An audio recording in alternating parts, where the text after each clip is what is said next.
Good evening, everyone. This is Anu. I'm just coming to you again, about to pick a topic that was really on my heart for about the past 2 months since I last did a YouTube. It takes a lot for me to actually put things into words when I do these YouTubes for you all because at this time, a lot is being put in, a lot is being, revealed, and the atmosphere is very thick, and I'm starting to notice about myself that I actually understand symbols better, and it's kind of hard. It's almost like I'm losing my words. So just know that when I do these, I put a lot of thought into it. I've actually had to take my thoughts at different times and write them down so I don't miss anything.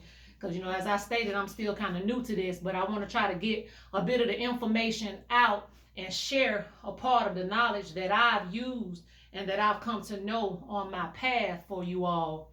Um, and the topic that I wanted to talk about is the war that's going on spiritually with the minds of people and the hearts of everyone. And as I probably stated before, the war started in the heavens and it's playing itself out on this physical plane. A lot of people these days are becoming conscious, or they are picking up on the essence of something that they could take, and possibly run with and look like they're a God. But a lot of people have not done the work. And that's something that I know you guys that follow me and support constantly hear me say, do the work, because I'm one of these people. I know I've done the work, and it's a constant fight every day. When you're like me, I pick up on everything. I pick up on when somebody's being shady. I pick up on energy. And not just the pandemic, but these last few years have pushed me to really be by myself. I'm a friendly person, but I'm not everybody's friend. And I can relate to a lot of people, but sometimes I just feel like people cannot relate to me. But you know, everybody wants to show that they're a God and boast about who they are, and a lot of times, it's, I don't know how I want to put it. A lot of times, we'll say things like, "Oh, I'm vegan," or "I'm this," or "I'm that," or "I believe in this or that." And the thing is, it doesn't matter if you're a meat eater, a vegan. It doesn't matter if you got a perm or you're natural. The war that's going on in a lot of people, it's more inner than outward. And it's just crazy to me. The trendy thing is a lot of people, are into, telling people about stones and doing tarots and talking about the zodiac signs and wearing the guards, as I touched on before. And it honestly makes people like me who are really on the path, it makes you get a little aggravated and want to give up, because some of these people in person, but I've learned to not dwell on that and constantly just do what I'm here to do, and trust time. You have to have patience when you're on the spiritual path, because you're constantly getting tested. And I always tell people it doesn't matter, but no one is coming to save you. No one is coming to save us. With all the things that are going on in the world, we just had this bad massacre, and it's some of the things that are happening over and over again. We cry out and we scream and we cry, but nobody is coming to save us. Nobody's coming to save us. Something that I wanted to share with you all, and a lot of you don't have to agree with me, but God removed his presence from this physical frequency a long time ago, because we were given everything that we need to communicate and heal ourselves in nature. Even some of the scriptures in your Bible or whatnot talks about that. And, we have given all of our energy and power over to technology. That power, we always hitting that power button, that phone, it makes us feel a type of way.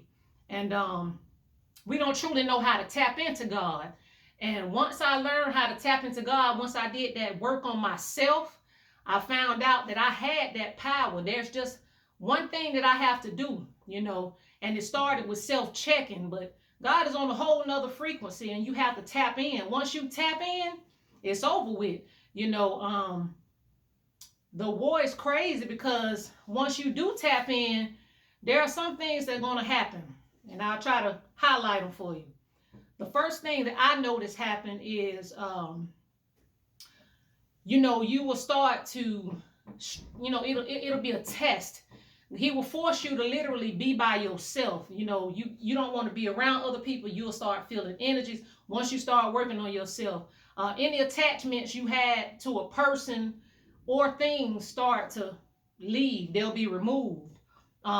He will also make a lot of people abandon you and call you crazy, but at the same time, they want to look because they see that light changing in you, but they don't quite understand it. And the road will constantly force you to become self-sufficient. I've always been a pretty self-sufficient person, but at my age and on my path, it's like he's forced me to become like him.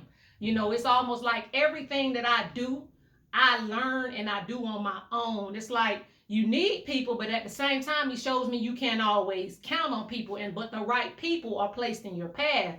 And it may seem like a long time, but as again I said, you have to learn patience and understand that time sometimes is not a factor in a lot of this. But you will become a God. You will be self-sufficient, self-healing. You will start to listen to that voice that you've tapped into. And you will have everything that you need. I don't even worry about really what's going on in the world. I don't worry about if people vote or none of this craziness going on, because I know that I'll be taken care of either way and have the things that I need to make it in this physical plane. But the main thing is tapping into God requires mastering yourself. Both natures have to be acknowledged and balanced and exercised as we all go through our spiritual journey. Your bad nature and your good nature, you have to exercise those, but as you exercise them, you learn what to do and what not to do. Like me, I tell you all the time, I'm a person, I have a quick tongue and a bad temper, but the more I learn to sit back and not say things, and that fire just builds up in me. And there's a fire always burning in me. I always tell people all the time, it's pure hell on earth to be born on fire. But you've never met anyone to put it out. I'm fire, I'm water, I'm air, a breath of life to a lot of people. But again, God has made me self-sufficient. And until I find that person, that matches everything and that we can have that rhythm and give or take, I'm comfortable with just being on this road alone, because I do meet the right people at the right time.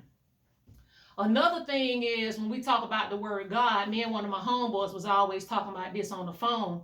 When a lot of people hear me say he, they'll be like, oh, why does she say he? God is a she and all of that, and I understand where they're coming from, but I'm going to break it down to why I say he. God is male to me, and he should be male to most females, because on this plane, it has forced me to work harder and be a warrior and get things I need to survive. The role with our men, a lot of times, it forces us to be like that. And a lot of black women, especially myself, we have a masculine appeal at times because, for me, men have played a big part in me being raised and brought up. I was always a tomboy. I'm a cute girl, but I was always a tomboy. And even on my path to righteousness and knowledge, a lot of the elders and a lot of the men that taught me and sat down in classes, whether what school of thought, whether it was the Moors, New Wapu, just everybody that taught me something, period, were men. And I was trusted with a lot of knowledge that I know a lot of them weren't supposed to tell me. But that's where that Magdalene kicks in. And I say that sometimes and laugh, but that's your power as a woman to get those things that you need. And I affectionately called myself Mary Magi, Mary Magdalene, as I had in my other YouTube.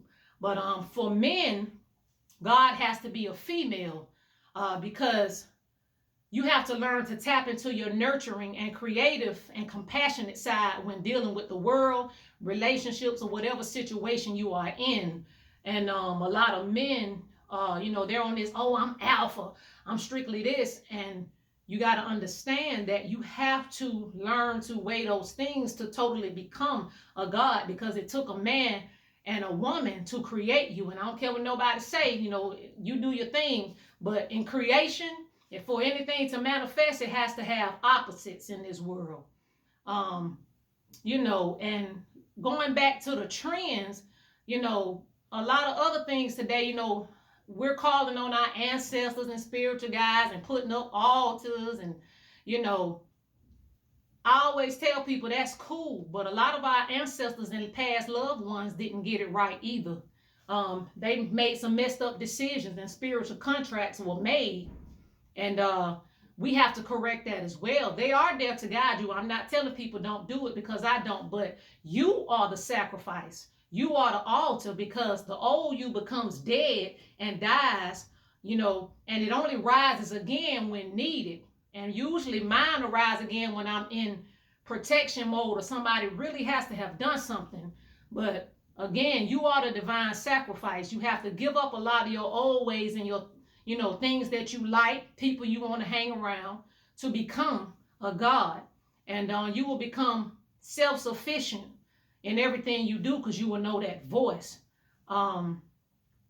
It's crazy because the more access we have to information in these days, it shows us a lot of the error that our ancestors and our past loved ones made because they weren't always right. They was just working with what they had, and this is the age of Aquarius where a lot of things have been, bestowed upon us and we have access to Google and that's how things are tested, but it's only up to a certain people, only certain people are going to knock on every door, turn every stone and become born again and break down and become childlike and learn those things that they need to make it on this path.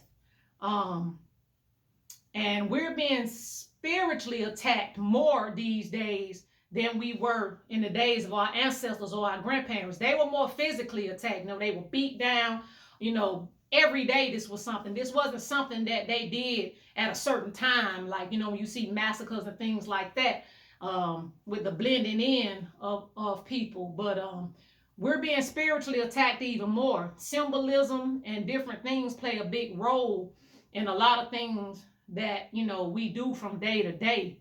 And I just want to take time out to just try to break this down as quick as I can and as simple as I can for you all, but do the work, guys. Do the work. Focus on you. You won't have time to hate on people. And a lot of times, I'm going to tell you again, if the energy feels strange about people, if you keep suspecting or thinking something about that person, 9 times out of 10, it's true when you know for sure and you got solid, concrete evidence within yourself that you're doing the work, cut their ass off. I've been cleaning my page. I got a few more people on there that, I'm letting hang on to a string. But, I have a method to my madness a lot of times. But I know who is who. And you are the only person that matters, though. Do the work, baby. Do the work, guys. But that's all I want to tell you guys today. I love you guys. And just try to stay as safe as possible. Keep your mind and your spirit harnessed and strong because that's the only thing you really own in this world. And you all have a good night.